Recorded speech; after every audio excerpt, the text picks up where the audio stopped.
August 21st, 2020. A Sacramento State University ballroom, converted into a makeshift courtroom because of pandemic-era distancing rules. A 74-year-old man in a wheelchair rises slowly. He faces a room of survivors and the families of the dead. He apologizes.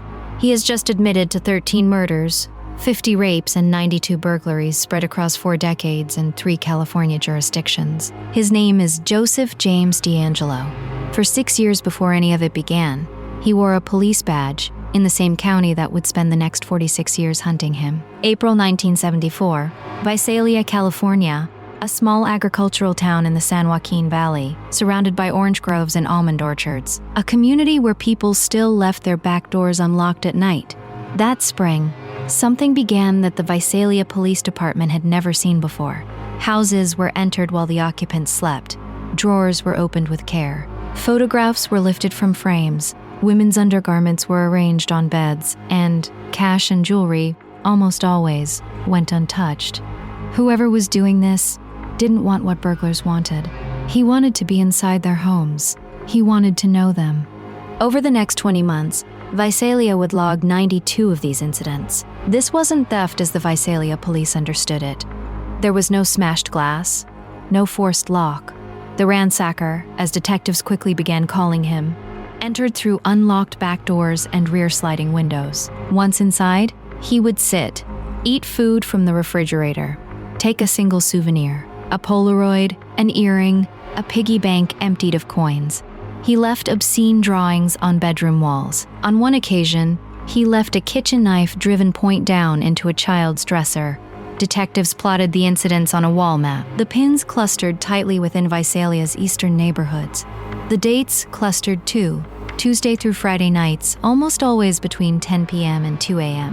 Whoever was doing this knew the town's quiet hours. By autumn 1975, the ransackings had stopped being a curiosity and started being a terror.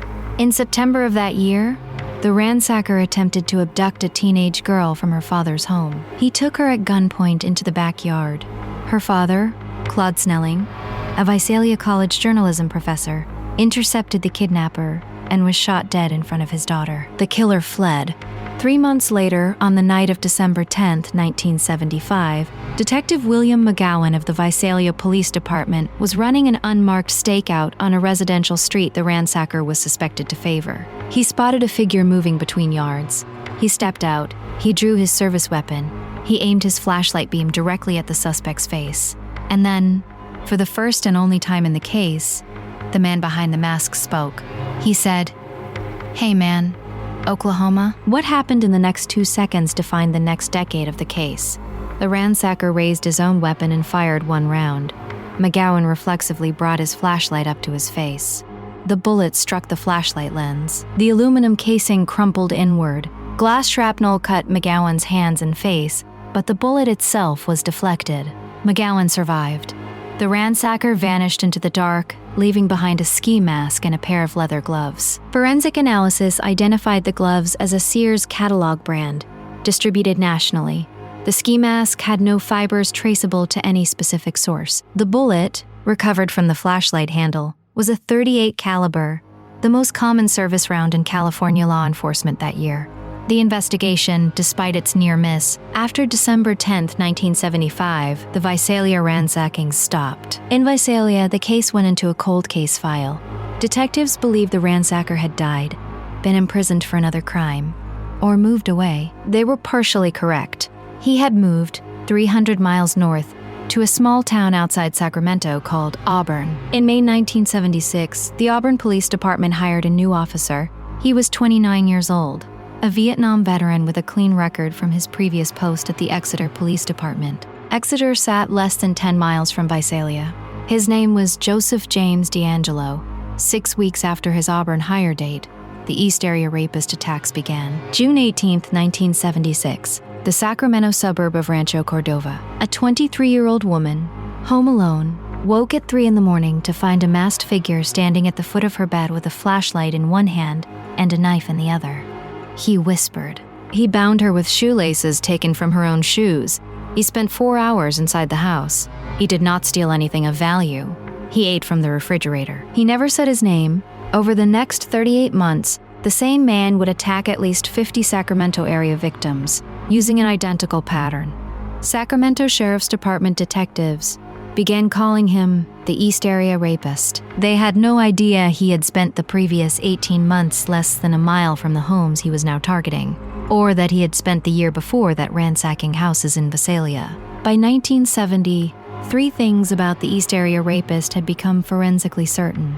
First, he was a single individual, not a copycat. Semen samples across multiple scenes were a serological match. Second, he was a meticulous planner. He pre-walked his target neighborhoods days in advance, disabling porch lights and unlatching back gates the night before an attack. Third, he had visible surveillance training. He could enter homes through windows in under 20 seconds, in total silence, while occupants slept. Sacramento detectives consulted with the FBI. The behavioral profile that came back described a young white male, mid-20s to early 30s, with prior military experience and possible law enforcement training. The profile was distributed to every police department in California. No agency, including Auburn PD, reported a match against its own roster. Then, in July 1979, the East Area Rapist stopped. The Sacramento attacks ceased so abruptly that detectives initially assumed he had been arrested elsewhere. What they didn't know, what no one outside one small Auburn personnel office knew, was that on July 12, 1979, Joseph D'Angelo had been arrested, not for rape, for shoplifting. A pay-and-save drugstore in Auburn had caught a customer attempting to leave with a small can of dog repellent and a hammer concealed in his coat. The customer turned out to be a uniformed Auburn police officer, off-duty. He was fired the following month. His police powers were revoked, and 6 months later, the East Area Rapist resurfaced, 500 miles south, in a coastal town called Goleta. Goleta, California, December 30th, 1979. Dr. Robert Offerman, a prominent orthopedic surgeon, and his girlfriend, psychologist Deborah Alexandria Manning, were spending the evening at Offerman's beachfront home. Sometime after midnight, a man entered through an unlocked sliding glass door. He bound them both. He ate from their refrigerator, and then, in a departure from anything the East Area Rapist had done in Sacramento, he shot them. 2 single rounds. A neighbor heard the gunfire and called police. By the time officers arrived, the killer was gone.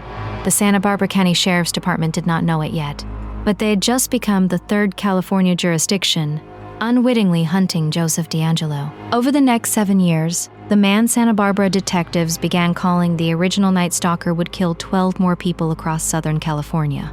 Couples were his preferred targets. He bound them, he attacked the woman. Then he shot both. In Ventura, in Dana Point, in Irvine, the pattern was consistent. So consistent that by 1982, an FBI behavioral analyst at Quantico, Roy Hazelwood, told the Santa Barbara detectives in a phone call that he was almost certain the original Night Stalker was the same offender as the East Area Rapist. The detectives agreed in theory. There was no DNA technology yet to confirm it, and the case files in Sacramento sat 800 miles away, in a basement evidence room. On May 4th, 1986, an 18-year-old woman was murdered in her Irvine bedroom. She was the 13th confirmed victim. She would also be the last. The original Night Stalker stopped killing, without explanation, without a death certificate. He simply went silent. The case file in Santa Barbara grew. The Visalia Ransacker case file, by then more than a decade cold, sat untouched. 3 California jurisdictions, 3 case files, 3 unsolved investigations. None of them, until 2001, knew they were hunting the same man. In 2001, a Contra Costa County criminalist named Mary Hong did what no one had done before. She took DNA samples from the East Area Rapist case file and ran them against samples from the original Night Stalker case file. The match was statistical certainty. The 2 offenders were one man.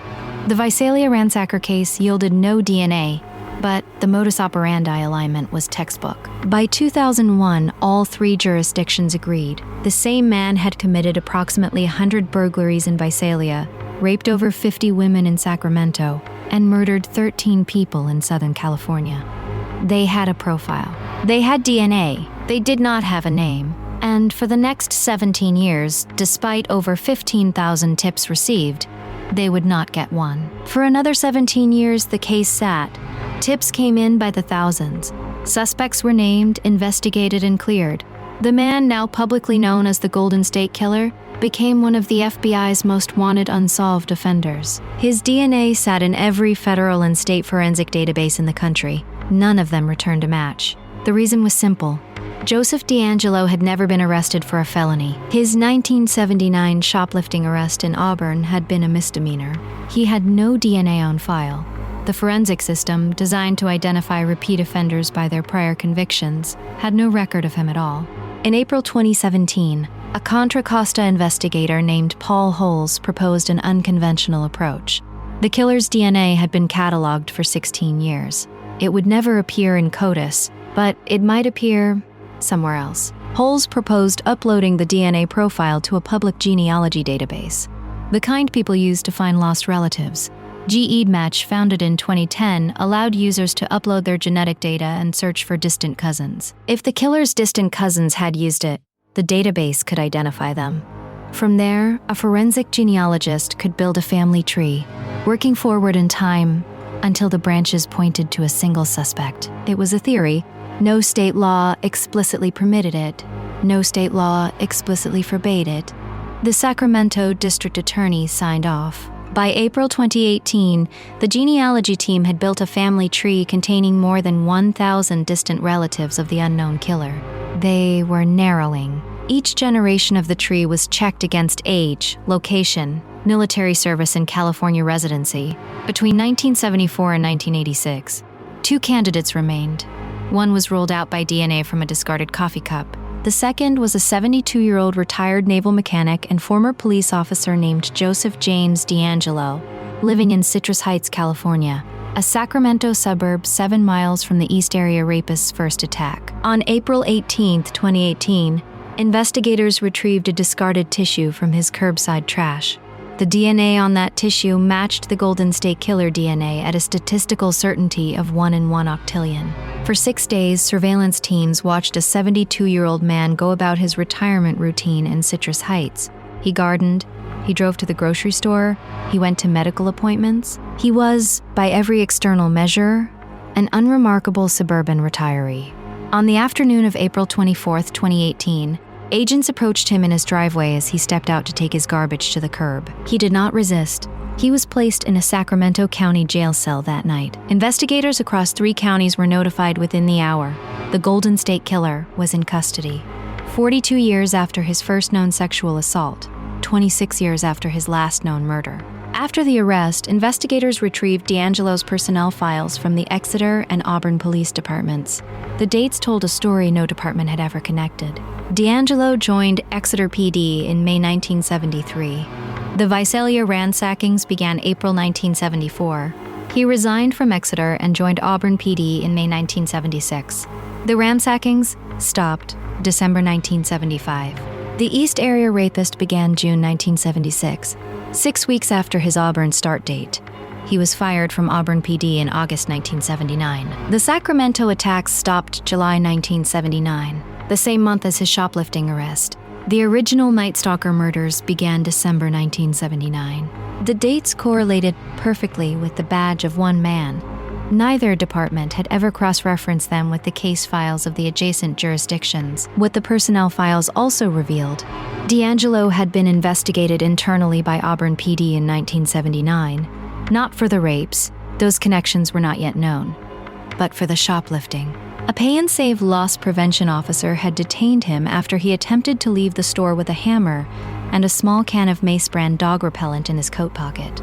The dog repellent was the detail that mattered. East Area Rapist victims had repeatedly described an attacker who carried a small canister of what they believed to be mace. The internal investigation focused only on the theft. The implications, if any officer at Auburn noticed them, were never recorded in writing. DeAngelo was fired. His firing was the end of his police career. The Southern California murders began 4 months later. On June 29, 2020, in a college ballroom temporarily converted into a Sacramento Superior Court chamber due to pandemic distancing requirements, Joseph DeAngelo entered his guilty plea. He confirmed 13 counts of first-degree murder. He confirmed responsibility for over 50 rapes, many of which were past their statute of limitations, but which he was permitted under California law to admit as part of a comprehensive plea bargain. He spoke briefly to allocute. To each charge, his answer was the same single word: guilty. The plea agreement spared him the death penalty. It also, for the first time in 46 years, opened the court record to the survivors. Over the next 4 days, the courtroom opened to victim impact statements. Survivors of the East Area rapist who had lived for 40 years not knowing their attacker's name took the microphone. Family members of the murdered took the microphone. The total testimony ran more than 13 hours. One survivor, Jennifer Carroll, whose father had been murdered in Ventura in 1980, addressed D'Angelo directly across the converted ballroom floor. She said, "You are the boogeyman. You hid in the closet of our childhoods.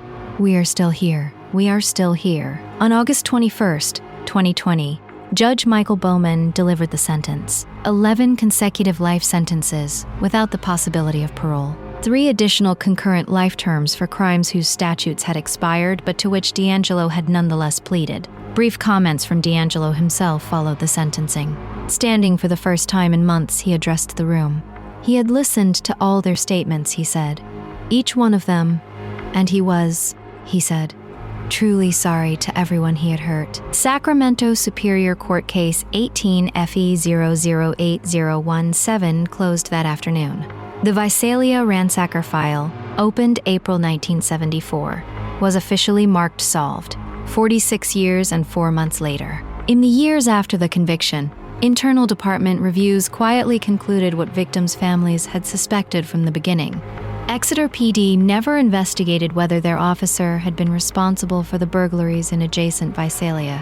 Auburn PD never connected their officer's resignation timing to the abrupt end of the Sacramento attacks. Santa Barbara, Ventura, and Orange counties never shared their case files with Sacramento until 2001, and even then, no agency cross-checked the FBI's behavioral profile against retired police personnel records. The single piece of physical evidence that could have caught D'Angelo in 1975, the .38 caliber round from Detective McGowan's flashlight, was the same caliber as D'Angelo's department-issued service weapon. No agency ran ballistic comparisons across jurisdictional lines.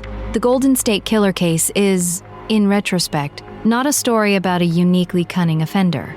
It is a story about institutional siloing. 3 California jurisdictions hunted one man for 4 decades. They never opened each other's files. They never compared each other's evidence. They never cross-referenced their suspect lists against the personnel rosters of the very departments doing the hunting. The breakthrough, when it finally came in 2018, did not come from any law enforcement agency. It came from a public genealogy database, accessed by an investigator who chose to look outside the system that had failed for 44 years. Joseph D'Angelo is now serving 11 consecutive life sentences. The records of his employment at Exeter and Auburn police departments remain in the public archive. They have been there the entire time.